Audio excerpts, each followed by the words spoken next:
মাকে রাস্তায় ফেলে গেলেন সন্তানরা, ঘরে তুলে দিল সেনাবাহিনী। বগুড়ায় রাস্তায় ফেলে যা বৃদ্ধা মা বিমলা রানীকে ঘরে তুলে দিয়েছেন সেনাবাহিনী সদস্যরা।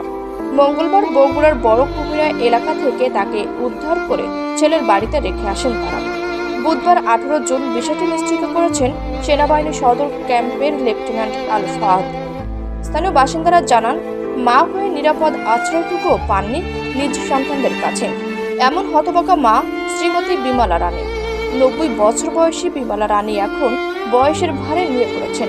চোখে দেখেন না, কানে শোনেন স্বাভাবিকের চেয়ে কম, ঠিকভাবে চলাফেরা করতেও পারেন না। একসময় স্বামী সন্তান নিয়ে বেশ সুখেই ছিলেন বিমলা রানীর পরিবার।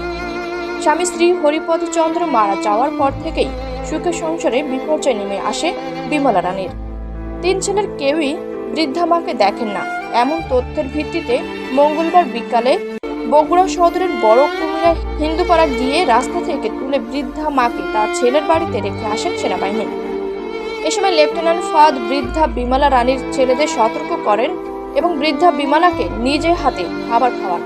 এ ঘটনায় প্রতিবেশীরা বাংলাদেশ সেনাবাহিনীর প্রতি কৃতজ্ঞতা জানান আর বৃদ্ধা ছেলেদের বিভিন্ন কর্মকাণ্ডের বিষয়ে জানান।